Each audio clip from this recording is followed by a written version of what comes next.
but my last name is Howard. 26th and Howard.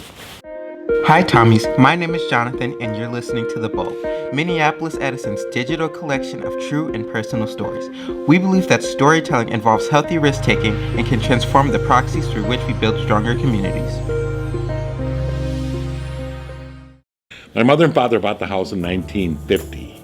We laughed because my dad's running joke was it always, so none of the kids could never forget how to find their way home.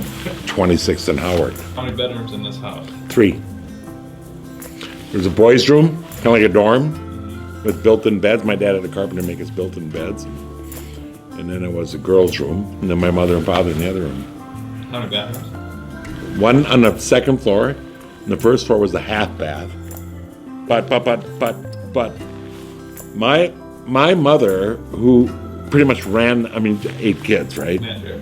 So our house was considered almost, there used to be a joke with all the kids. A lot of kids from Edison. We knew a lot of people around from Edison, from Northeast Minneapolis, because a kid from 71 to 82 was graduating from Edison High School. Yeah. So you can imagine that house, as people called it, Grand Central Station. We, in that old day, with no cell phones and everything, but you really upgraded your phone system. You bought one of those long extension cords. It's hilarious, right? You can go from one room, it would go from here to that doorway.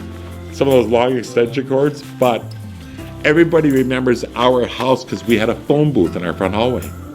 Really? Yeah. How's that for funny? For functional use, or? Yeah. My dad, my the 1029 bar? Yeah. My uncle owned that bar. It used to be called Laura's 1029 bar. Laura was my aunt.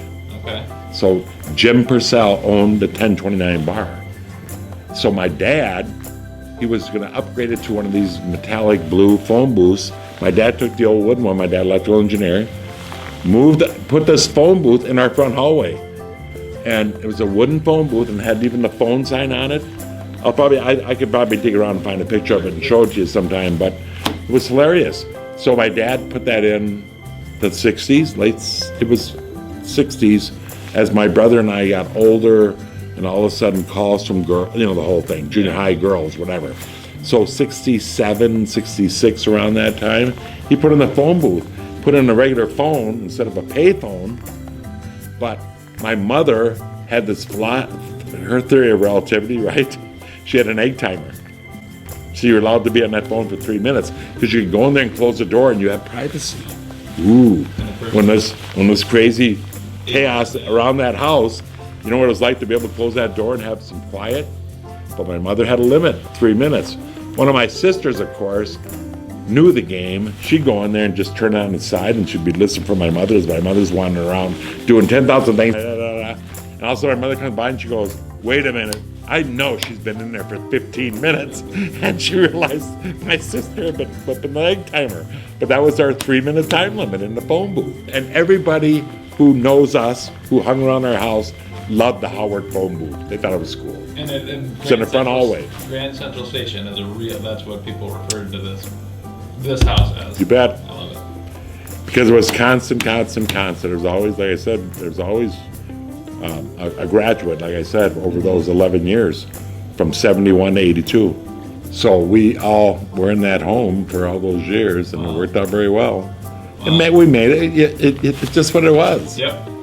It's that kind of growing up with a big family. This has been a product of ETSN, Edison Tommy Student Network. It's your story. We'll help you tell it.